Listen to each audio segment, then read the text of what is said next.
السلام عليكم. مرحبا بالمسؤولين الكرام. يتفضل البروفيسور احمد بن الحوت مدير مركز البحث العلمي والتكوين في العلوم العربيه باصلاح الكلمه الاحتلاليه. شكرا لك دكتور عبد الجمال. هو الذي كان صاحب الفكره، هو الذي كان دكتور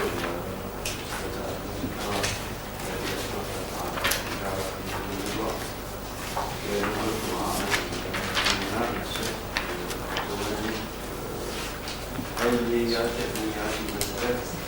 مسألة ما يوجد بالفعل في داخل الأمر المشكلة.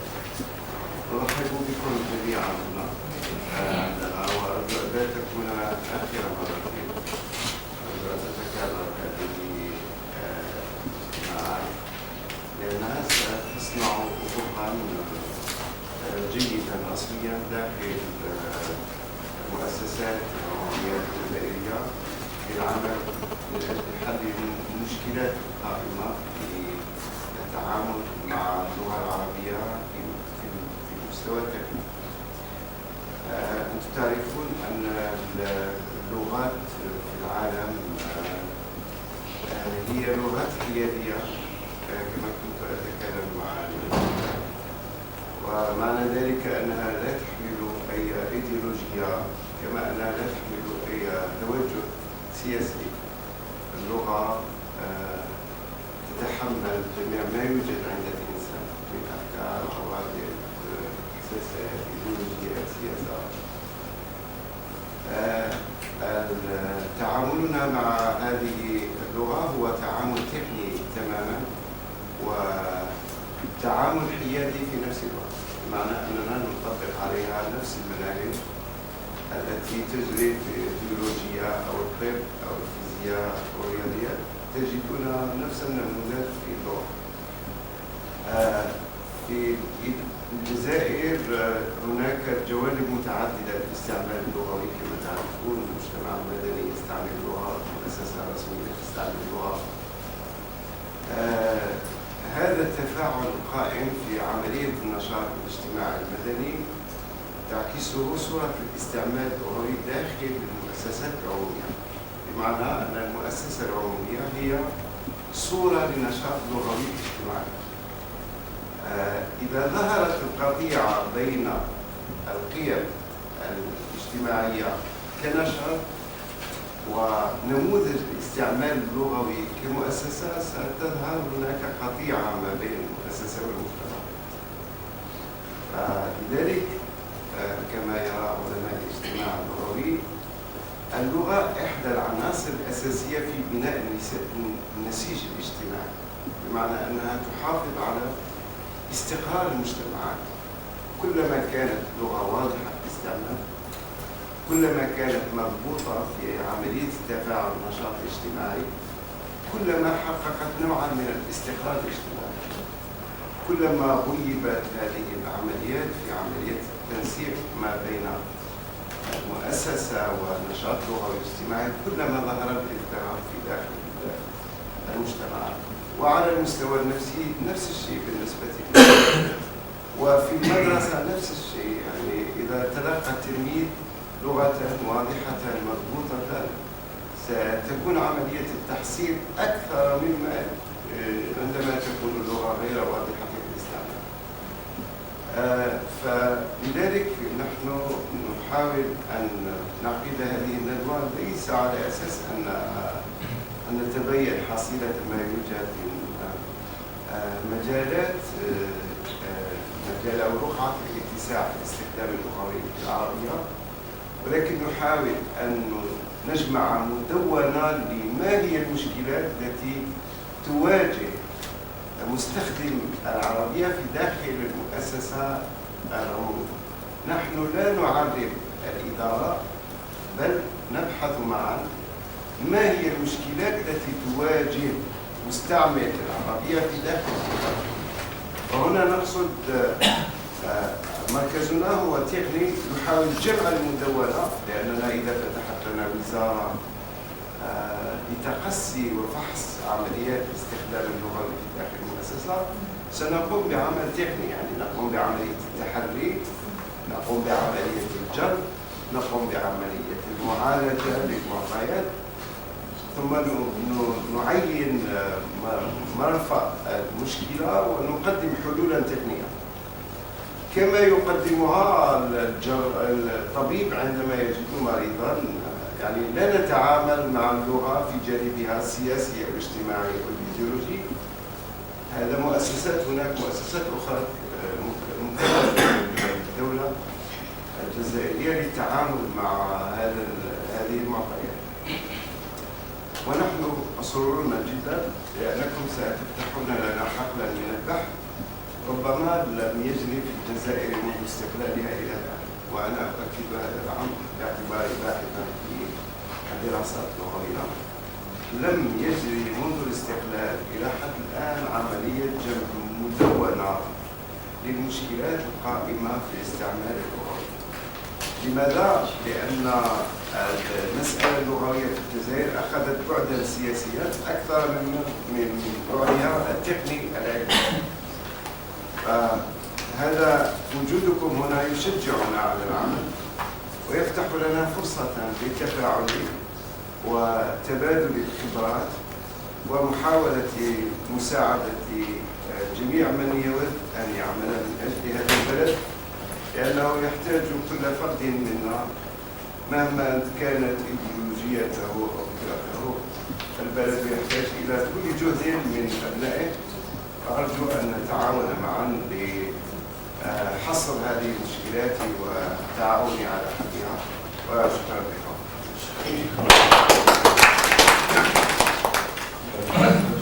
الآن الأستاذة نجاح الآن رئيسة الوزارة تقدم نبذة عن المركز، تقدم فكرة حول المركز الذي استضافكم، وبعد ذلك تقدم إشكالية الورشة والأسئلة الأساسية، ثم نستريح قليلا نتناول القهوة ونواصل البرنامج. بسم الله الرحمن الرحيم، والصلاة والسلام على أشرف المرسلين، السادة والسيدات، ممثلي الوزارات، الأساتذة الكرامين، مرحبا بكم ضيوفا الكرام من مركز البحث العلمي والتقني لتطوير اللغة العربية. شكرا جزيلا لكم على تلبية الدعوة. نلتقي اليوم معكم بكل فخر واعتزاز في أولى ورشة عمل علمية يناقش من خلالها موضوعا في غاية الأهمية والاهتمام يتمحور حول واقع استعمال اللغة العربية في مجتمعنا الجزائري عموما وفي مؤسساتنا العمومية على وجه الخصوص. قبل الشروع في أشغال هذا اللقاء نعرض عليكم لمحة تاريخية عن المركز الذي يوظف باحثين ذوي تخصصات مختلفة حتى يتسنى لكم التعرف عليه وعلى أهم نشاطاته. مركز البحث العلمي والتقني لتطوير اللغة العربية مؤسسة عمومية ذات طابع علمي وتكنولوجي ذات صبغة قطاعية مشتركة، يخضع لأحكام المرسوم التنفيذي رقم 9956، يتمتع بالشخصية المعنوية والاستقلالية المالية، وهو على تحت وصاية وزارة التعليم العالي والبحث العلمي. كان من قبل في الوقت الماضي كان معهدا للعلوم اللسانية والصوتية، ثم أصبح وحدة للبحث العلمي في علوم اللسان والتبليغ اللغوي، ثم أصبح مركزا للبحث العلمي والتقني لتطوير اللغة العربية. من مهام المركز إجراء بحوث نظرية وتطبيقية حول تطوير اللغة العربية واللسانيات العربية، إنجاز مشاريع بحث في المجالات الخاصة بعلوم اللسان وتقنياته المطبقة على اللغة العربية. لذلك تقوم المجالات التي يتطرق إليها المركز هي علم الترجمة وعالجة الإشارة الصوتية، هندسة اللغة، الإعلام الآلي، اللسانيات، تعليمية اللغات، المعجميات، السيميائيات، الصوتيات، الإلكترونيك، الأورتوفونيا، واللسانيات العيادية. التنظيم العلمي للمركز للمركز 5 أقسام بحث، هي أولا قسم تعليمية اللغة العربية وتعليم اللغات المقارن، قسم تبليغ المنطوق وأمراض الكلام، قسم المعلومات اللسانية، قسم اللسانيات العربية والمعجميات والمصطلحات العربية وعلم الترجمة، وأخيرا قسم السينمائيات.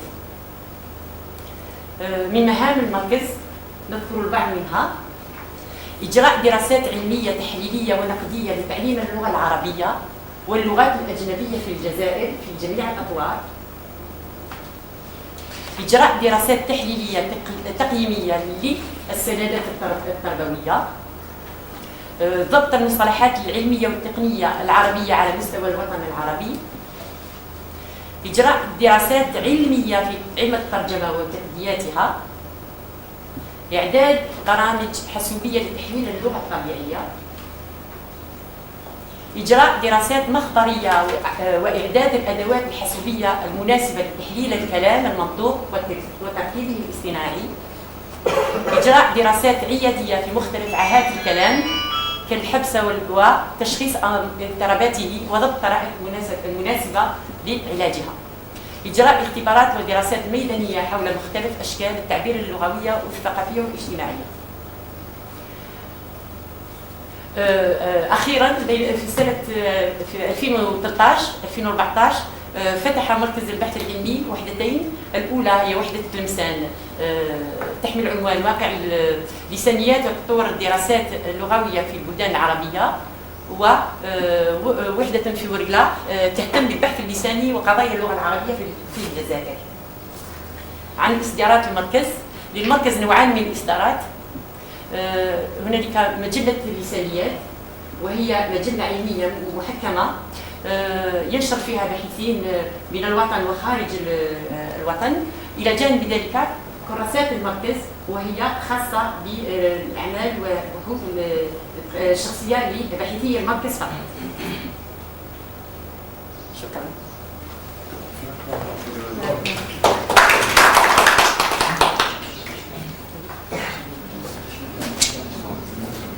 الآن ننتقل إلى إشكالية هذا.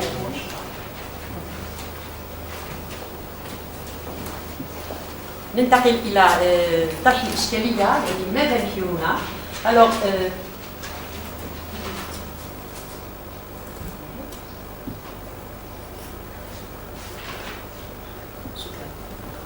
إذا انطلاقا من التوجه الجديد للبحث العلمي في الجزائر الذي أقره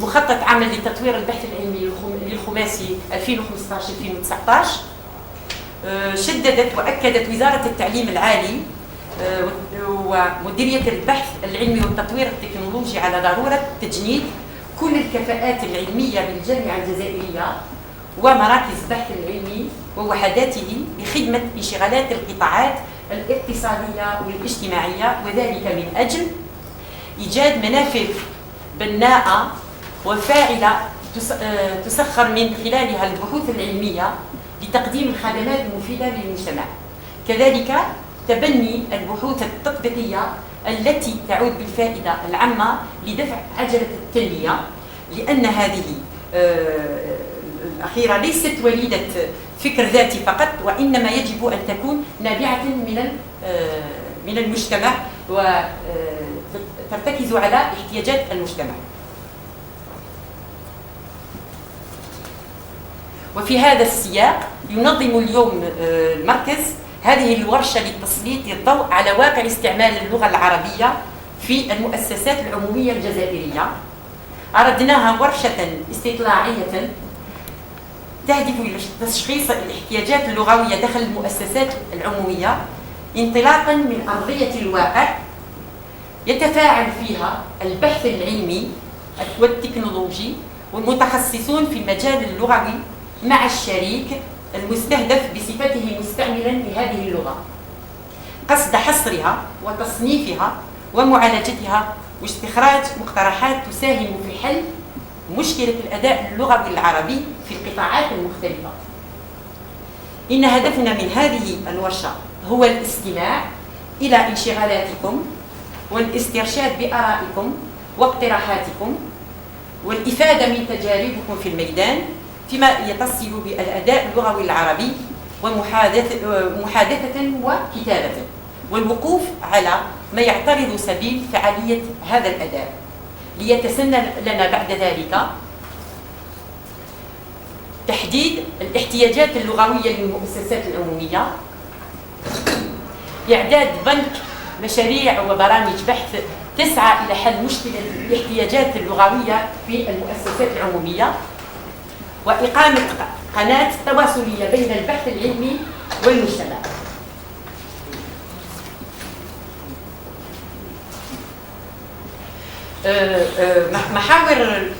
محاور الورشة، تتمحور الورشة في نقطتين مهمتين، هي حجم استعمال اللغة العربية في المؤسسات العمومية، وما هي العوائق السيكولوجية والاجتماعية والتقنية التي تحول دون استعمال اللغة العربية داخل المؤسسات العمومية.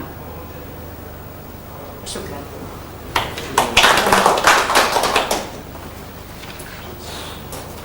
شكرا سيدة المهندسين.